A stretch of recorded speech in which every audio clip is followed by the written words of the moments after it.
The massive success of K-pop Demon Hunters is going to make this franchise get many movies in the future. But do you really know what Sony Animation might be preparing for the next adventure of the Huntress? Fourth member, Rumi, Mira, and Zoe. Those are the three members who make up the girl group Huntress. The group currently has only the three of them, but that could change in the next movie, since there's a very strong chance that a new singer could be introduced. This is especially likely because Maggie Kang, the film's director, confirmed that she and the K-pop Demon Hunters production team originally thought about making Rumi a solo singer before having her sing alongside Mira and Zoe. Yeah, things could have been completely different, and that means new changes can still happen. One of those changes being the appearance of a new demon hunter joining the team, especially since the most famous K-pop girl groups usually have 4 or more members. Blackpink has exactly 4 singers, while Red Velvet has 5. So it's better for you to start getting ready to see this new character, but this is just the first of the 10 shocking secrets you didn't know about K-pop Demon Hunters 2. It's time to have fun with us in another Cinewave.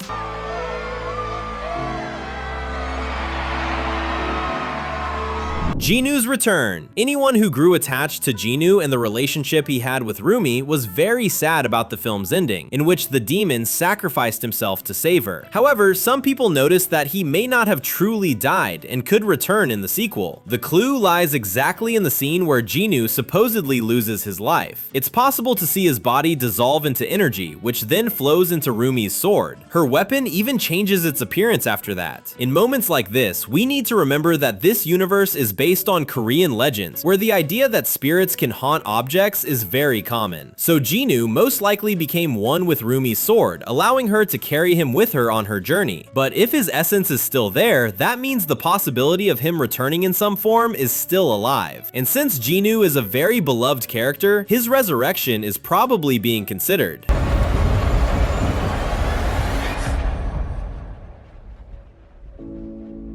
Tragedy! Jinu having a chance to return doesn't mean that only good things will happen in K-pop Demon Hunters 2. Quite the opposite. The film's director has already made it clear that her inspiration comes from classic Korean stories, where tragic endings are very common, and she doesn't intend to abandon that idea just because the franchise is aimed at a younger audience. In other words, many tragic things are still going to happen in future films, especially in their endings. Exactly like Jinu's sacrifice in the first movie, even though we know that this could be reversed. Because of that, some fans believe that in the next film, another character will lose their life. Rumi, whose story received so much focus in the first production. When you really think about it, it seems like Rumi is destined to have a tragic ending for being the daughter of a human and a demon. Like it or not, she is completely connected to the war between the two species, and who knows, might be the key to ending it all. If she ends up losing her life at the end of the sequel, a lot of people are going to be crying like babies in front of their TVs.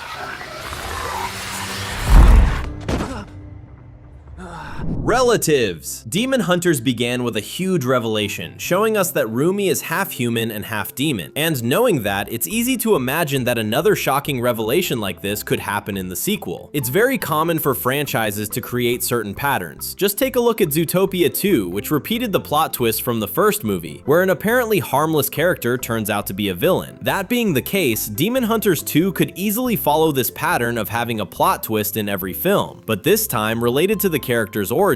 Since Rumi had her moment in the first movie, the next one to have a secret revealed would be Mira or Zoe. And what if Mira, for example, has a demon relative? That sounds absurd, but since we know that demons were once people from the past who made a pact with Guima, the possibility of this being true comes into play. If one of her ancestors had made a pact and become a demon, Mira's family would have every reason to hunt these creatures. It would also explain why she seems to have an even stronger hatred toward demons. Will he appear in this sequel? If you're also dying to see the next adventure of the idols who fight evil, comment down below #KPOP.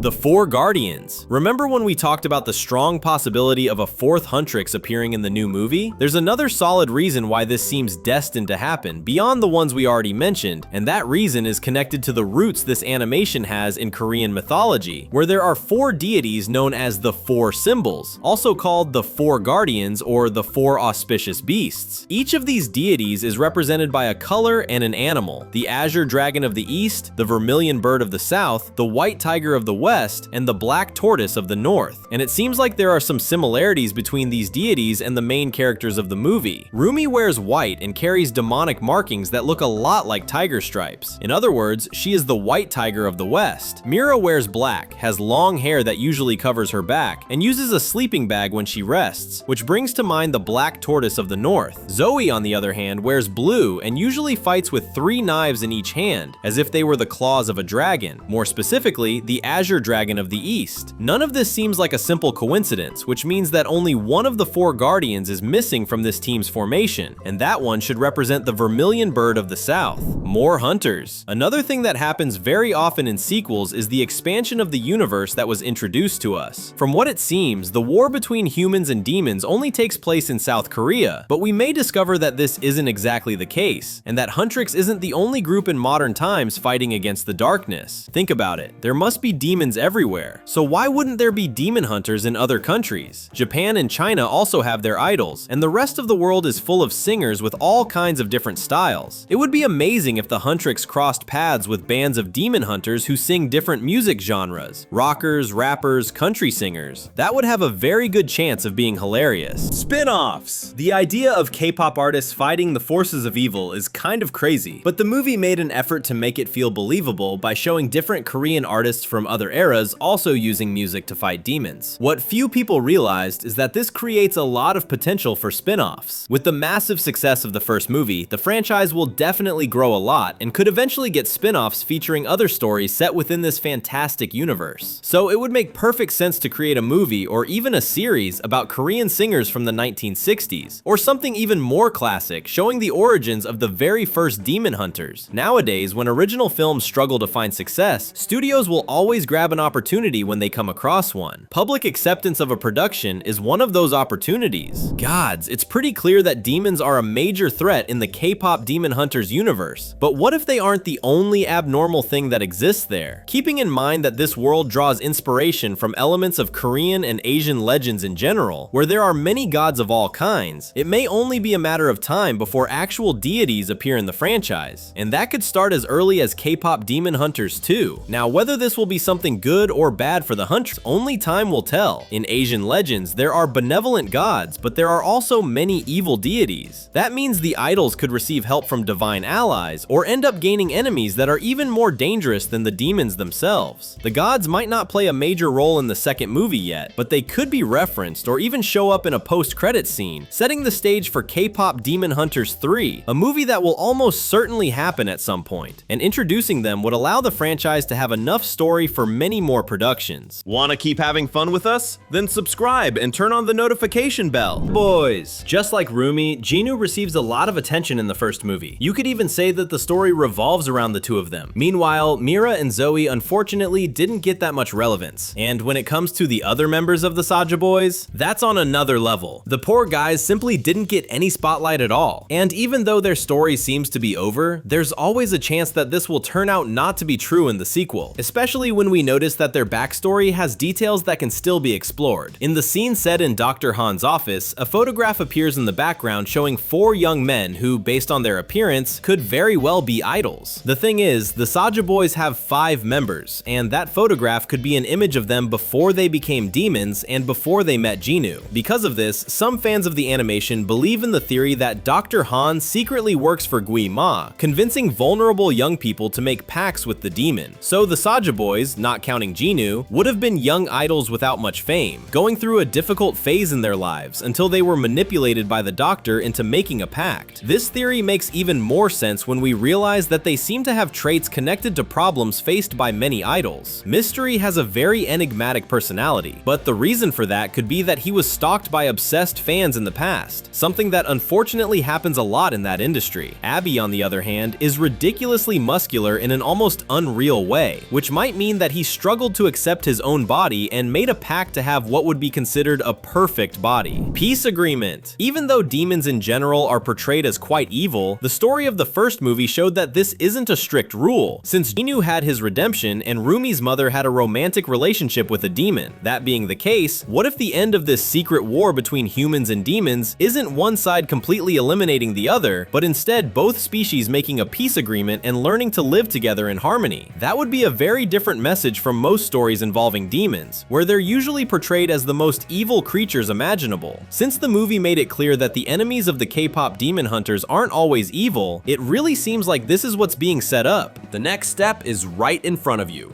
2 fun-filled videos waiting for your click. Thanks, and see you soon.